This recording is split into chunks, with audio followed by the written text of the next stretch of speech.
মোড়েলের অসুখ, বিছানায় শুয়ে ছটফট করছে। কবিরাজ মোড়েলের নাড়ি পরীক্ষা করছে।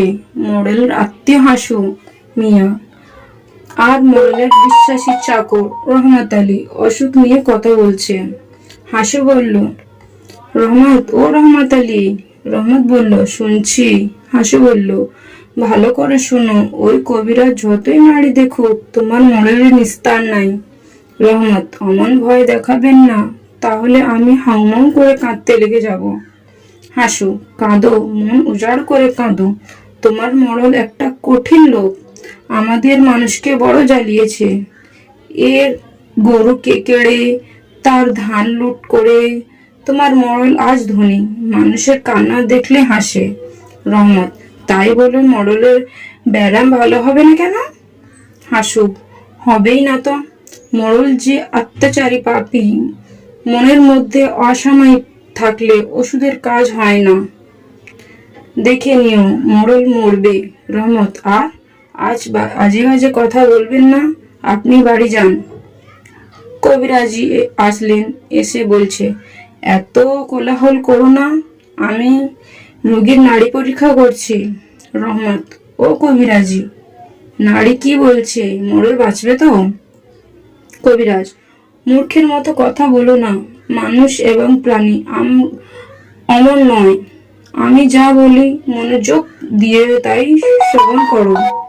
হাসুন, আমাকে বলুন, মোড়ল আমার মামাতো ভাই। রহমত, মোড়ল আমার মনিব। কবিরাজ, এই নিষ্ঠুর মোড়লকে যদি বাঁচাতে চাও তাহলে একটি কঠিন কর্ম করতে হবে। হাসু, বাঘের চোখ আনতে হবে? কবিরাজ, আরো কঠিন কাজ। রহমত, হিমালয় পাহাড় তুলে আনবো? কবিরাজ, পাহাড়, সমুদ্র, চন্দ্র, নক্ষত্র কিছুই আনতে হবে না। মোড়ল, আর সহ করতে পারছি না, জ্বলে গেল, হাড় ভেঙে গেল, আমাকে বাঁচাও। কবিরাজ, শান্ত হও। ও রহমত, মোড়লের মুখে শরবত ঢেলে দাও তো। রহমত মোড়লের মুখে শরবত দিচ্ছে। হাসু, ওই মোড়ল রোজ করে আমার মুরগি জবাই করে খেয়েছে, আমি আজ মুরগির দাম নিয়ে ছাড়বো। মোড়ল, ভাই হাসু, এদিকে এসো, আমি সব দিয়ে দেব, তোমাকে শান্তি এনে দাও। কবিরাজ, মোড়ল, তুমি কি আর কোনোদিন মিথ্যা কথা বলবে?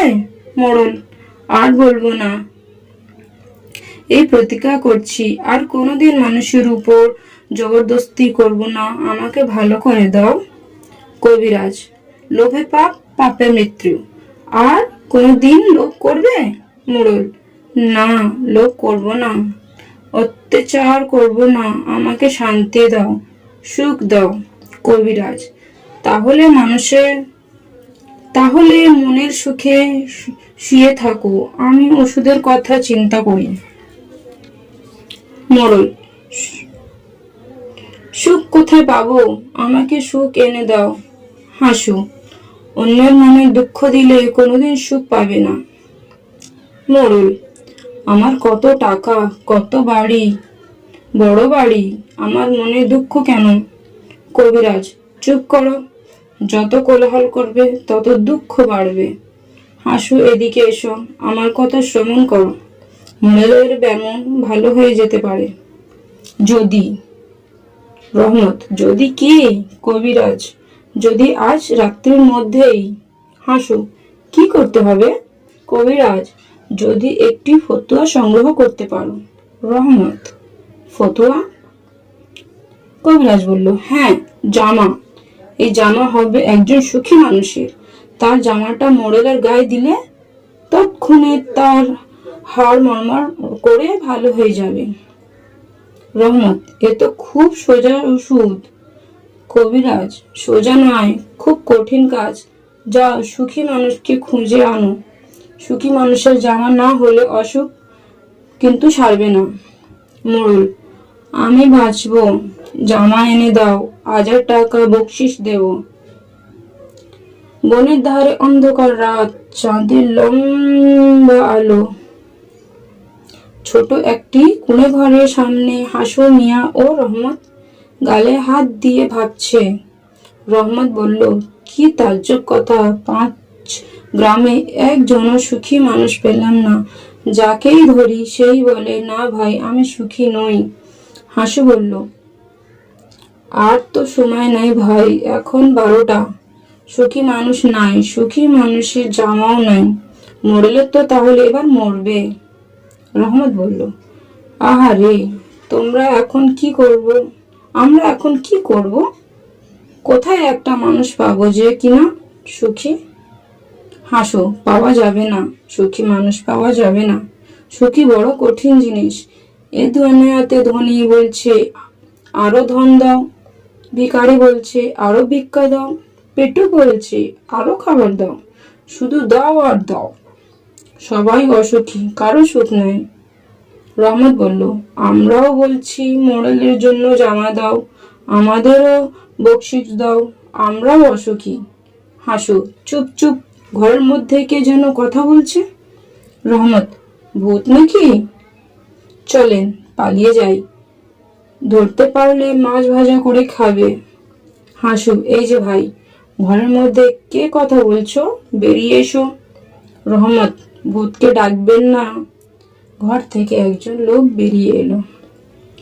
লোক বলল, তোমরা কে ভাই, কি চাও? হাসু বলল, আমরা খুব দুঃখী মানুষ। তুমি কে? লোক, আমি একজন সুখী মানুষ। হাসু বলল, তোমার কোনো দুঃখ নাই? লোক, না, সারাদিন বনে বনে কাঠ কাটি, সেই কাঠ বাজারে বেচি, যা পাই তাই দিয়ে চাল ডাল কিনি। মনের সুখে খেয়ে দিয়ে গান গাইতে গাইতে শুয়ে পড়ি, এক ঘুমে রাত কাবার। হাসু বলল, বনের মধ্যে একলা ঘরে তোমাকে ভয় পায় না? যদি চোর আসে? লোক বলল, চোর আমার কি চুরি করবে? হাসু, তোমার সোনা দানা, জামা জুতো। লোকটা প্রাণ খুলে হাসতে হাসতে বলল, রহমত, হা হা হা, পাগলের মতো হাসছে কেন ভাই? লোক, তোমাদের কথা শুনে হাসছি, চোরকে তখন বলবো নিয়ে যাও, আমার যা কিছু আছে নিয়ে যাও। হাসু, তুমি তাহলে সত্যি সুখী মানুষ? লোক, দুনিয়াতে আমার মতো সুখী কে? আমি সুখের রাজা, আমি মস্ত বড় বাদশাহ। রহমত, ও বাদশা ভাই, তোমার গায়ের জামা কোথায়? ঘরের মধ্যে রেখেছো? তোমাকে 100 টাকা দেব, জামাটা নিয়ে এসো। লোক, জামা? রহমত, জামা মানে জামা, এই যে আমাদের এই জামার মতো জিনিস। তোমাকে 500 টাকা দেব, জামাটা নিয়ে এসো, মোড়েলের খুব কষ্ট হচ্ছে। লোক, আমার তো কোনো জামা নাই ভাই। হাসু, মিছে কথা বলো না। লোক বলল, মিছা বলবো কেন? আমার ঘরে কিছু নাই, সেই জন্যই তো আমি এত সুখী। আমি